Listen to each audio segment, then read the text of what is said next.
Coin Center in downtown Portland. This is KOIN 6 News. Watching out for you.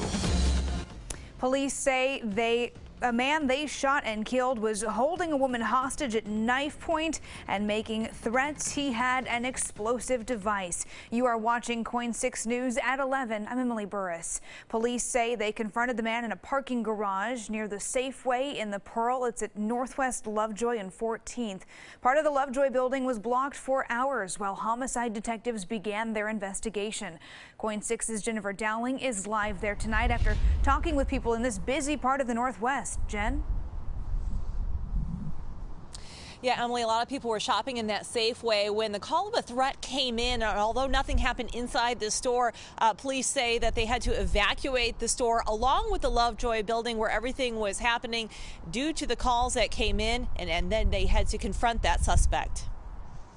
I walked downtown, stopped at Safeway at 9:30 to pick up some groceries, went inside, came back out, and there was all of this activity. Lisa Odell was shopping at the Safeway in the Pearl when police started arriving after someone called them saying a woman was being held hostage in the stairwell of a nearby parking garage. It's not surprising. There's been a lot of activity around here, but this is just the crescendo. This is the worst it's gotten. The caller said the man had some sort of explosive device and was armed.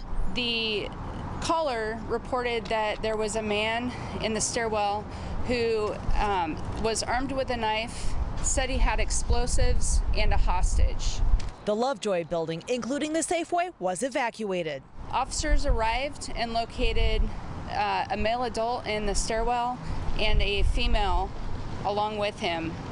The female appeared injured, and the male was holding the female at knife point.